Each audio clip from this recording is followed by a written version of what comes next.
Welcome back. I am Dharmendra sir from DSL English institute, doctor Mukherjee Nagar, Delhi. मेरे प्यारे दोस्त, प्यारे बच्चे, आज अंग्रेजी में मैं आपको वोकैब करा रहा हूँ। वोकैबलरी एक्चुअली ये स्पोकन का सेशन है, तो स्पोकन के लिए इंग्लिश का वोकैबलरी मस्ट है, because without vocabulary how can we speak. तो पहले क्या करना है, बोलना सीखना है। बोलने के लिए वोकैब चाहिए, और दिमाग में पहले क्या आता है, हिंदी आता है। अब हिंदी आता है तो 50 तरह के वर्ड्स चाहिए, but I have already told you कि हिंदी हो चाहे ना हो, आपको अंग्रेजी में सोचना है। सोच कैसे पैदा होगा, तो उसी टाइप का वो कैप दूंगा। तो हमने प्रीवियस क्लास में आपने लगभग 8-10 वीडियो आप देख चुके होंगे आप। तो जो भी अगर आप फर्स्ट टाइम देख रहे हो, तो सबसे पहला काम करो कि आप पिछले वाला वीडियो देख लो, फिर आप इसको देखो और आराम से सीखने के लिए पढ़ो। और सीखने के लिए काम करो कैसे। अब हमने एक वर्ड दिया हद। अब हद का मतलब होता है लिमिट। अब लिमिट है, किसी का हद है, जैसे किसी को बोलते हो अपनी हद पार मत करो, डोंट क्रॉस योर लिमिट। वो अपनी हद के पार चल जाता है, ही goes beyond his limits। तो don't go beyond your limits, अपनी सीमा के बाहर मत जाओ। तो don't go beyond limits, वह मेरी पहुंच के बाहर है, that is beyond my reach। तो आप कोई भी चीज में हद लगाते हो, हद मतलब सीमा, बाउंड्री। तो वहां पे हम वर्ड क्या क्या प्रयोग कर सकते हैं, जैसे हद कर देना। यार तुमने हद कर दी, बोलते हैं ना बच्चों, हद कर दी। तो हद कर दी, reach the limit, you have reach the limit. तुम्हें लिमिट पे हद कर दिया तूने, तो पहुंच गए लिमिट पे, मतलब अंतिम क्रॉस कर दिया। डोंट गो बियॉन्ड लिमिट्स, अपनी सीमा के पार मत जाओ। हद पार करना, क्रॉस द लिमिट।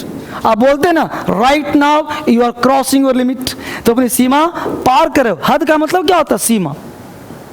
हद मतलब सीमा, बाउंड्री। तो कोई चीज बाउंड्री को हम लोग हद बोलते हैं। तो कोई भी चीज में हद बोलना हो तो आप सीमा बोल सकते हो। आराम से सीखो, कोई जल्दी नहीं, आराम से। हद कर देना, रिच लिमिट। हद पार कर देना मतलब हद क्रॉस कर, लिमिट क्रॉस कर दिया तो पार, क्रॉस द लिमिट। बिल्कुल आपको वोकैबुलरी फ्रेजल है। ये है क्या बेटा, फ्रेज। ये हम लोग फ्रेज का निर्माण करें, इडियम्स एंड फ्रेज बन गए। तो आपको नए नए वर्ड्स, इडियम्स है, फ्रेज है, इसमें समझना नहीं है बाबू। इसको आपको समझ करके कीप इन माइंड, दिमाग में याद कर लेना है बच्चे, तब अंग्रेजी बोलना आएगा। हमने प्रॉमिस किया कितना दिन, 5 महीना मेरे साथ चलना है, राइट। तो हमने कहा हद पार कर देना, क्रॉस द लिमिट। सेंटेंस क्या बोलेंगे, जितना हमने सिखाया है टेंस उसमें बोलो। हमने कहा तुम हद पार कर जाते हो, यू क्रॉस द लिमिट। तुम हद पार कर रहे हो, you are crossing the limit. तुम हद पार कर चुके हो, you have cross the limit, you have cross the limit. इसको बेटा पूरा जितना देश की मदद करोगे ना शेयर करके, उतना तुम्हें फायदा होगा। विद्या बांटने से बढ़ता है। देखो मैं बांट रहा हूं तुम्हें, तुम बांटो पूरे भारत को। एक व्यक्ति कम से कम 100 लोगों को शेयर करो, अगर तुम मुझे सच्चे दिल से प्यार करते हो तो। पूरा शेयर करो सच्चे दिल से, और इसको अगर पहली बार आओ तो सब्सक्राइब करके शेयर कर दो।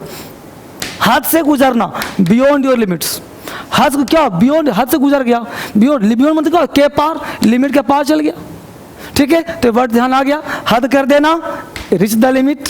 हद पार करना, क्रॉस द लिमिट। हद से गुजरना, बियॉन्ड लिमिट्स। अब जितना बोलना हो तो बोलो, don't go beyond your limits, he goes beyond his limits. वो अपनी सीमा के पार कर जाता है, वो अपनी सीमा पार कर जाता है, he goes beyond his limits. आप किसी को बोल सकते हो तुम अपनी सीमा पार कर रहे हो, you are crossing the limits, right.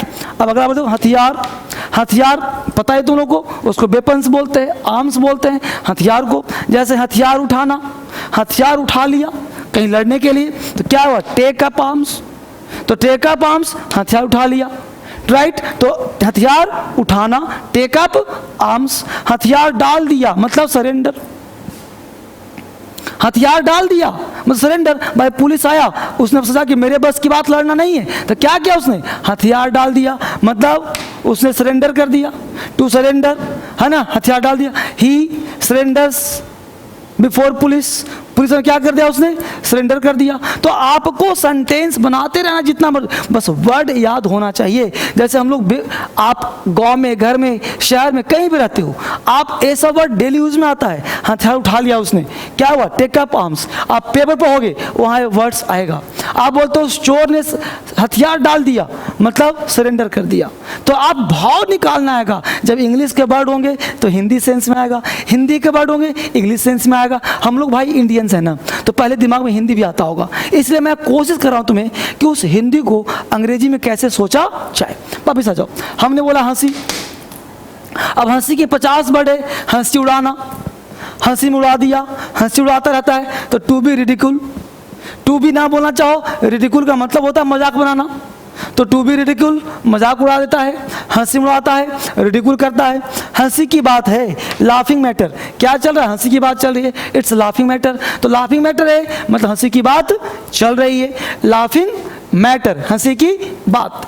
हंसी हंसी में नहीं बोलते बात, हंसी हंसी में बोल दिया, जस्ट अ फन, हंसी हंसी में ही है ना, बोल दिया ही स्पोक जस्ट इन फन। तो जस्ट इन फन मतलब हंसी हंसी में बोल देना। देख रहे हो, याद करो, हंसी उड़ाना, टू बी रिडिकुल, हंसी की बात, लाफिंग मैटर, हंसी हंसी में, जस्ट इन फन, हंसी में टाल देना, लाफिंग अवे, लाफिंग अवे मतलब दूर, लाफिंग अवे, हंसी में टाल दिया, अब मतलब वो ना कर दिया, इनडायरेक्ट नो कर दिया। हंसी में ले जाना, टेक एज अ जोक, जैसे तुमने किसी को कुछ कह भी दिया, मान लो किसी को आपने अब्यूज कर दिया, गलत बात बोल दिया, वो बुरा नहीं माना, वो क्या कर दिया, टेक एज अ जोक, वो मजाक में ले लिया, वो सीरियस नहीं लिया। तो इसको लोग क्या करते हैं, हंसी में ले जाना, टेक एज अ जोक। आपने कोई बात बोल दिया, बुरा लगने वाली बात थी, आप हो सकता है गुस्से में हो, लेकिन उसे बुरा नहीं लगा, उसने टेक एज अ जोक ले लिया, उसने मजाक में ले लिया, सीरियस नहीं लिया प्यारे दोस्त। तो इस तरह से आप कोई भी वर्ड को एक बार इसको आप पेन कॉपी में लिख लेना है और लिख करके इसको याद कर लेना है। मैं प्रतिदिन दे रहा हूँ वीडियो, बस एक काम और करना है, इसके साथ साथ क्या करना है, आपको अगर ऑफलाइन करना है ना तो आ जाओ मेरे पास, कहीं भी हो, दिल्ली दूर नहीं है, मैं दिल्ली में हूँ ना, तो दिल्ली दूर नहीं रहा, अब तो हर सुविधा है। आप दिल्ली एक बार आ जाओ और मेरे साथ ऑफलाइन क्लास मतलब क्लासरूम में बैठ करके एक बार सिस्टम से पढ़ लोगे ना, कभी लाइफ में दिक्कत नहीं होगा। ये तो मैं वीडियो दे ही रहा हूँ आपको, इसके अलावा एक बेसिक टू एडवांस पढ़ लोगे, फिर लाइफ में कभी दिक्कत नहीं आएगा और ना कभी आने दूंगा। या फिर ऑनलाइन क्लास ले लो, वहाँ भी आप सिस्टम से पढ़ सकते हो। तो ऑफलाइन हो चाहे ऑनलाइन हो, एक बेसिक टू एडवांस क्लास कर लो। मैं आपको बता देता हूँ टाइम, ऑफलाइन बैच मतलब क्लासरूम में पढ़ने के लिए आपको आना होगा परसों, बुधवार दिन है परसों, डेट 4 जुलाई। तो 4 जुलाई को आपको आना है, मतलब कल। तो 4 जुलाई को आप आ जाएंगे यहाँ पे पढ़ने के लिए क्लासरूम में। ऑनलाइन की बैच एडमिशन सुबह उसका, उसमें आप सबों को बधाई इस वक्त दे रहा हूँ कि उसमें एक बैच में एडमिशन क्लोज हो चुका है, क्योंकि 1000 बच्चों का एडमिशन हो चुका है उसमें ऑनलाइन में, इसलिए वो एडमिशन क्लोज कर दिया गया है। अगला बैच 11 जुलाई से होगा, आप वहाँ पे आगे कर सकते हो। थैंक यू वेरी मच और लॉट्स ऑफ थैंक्स।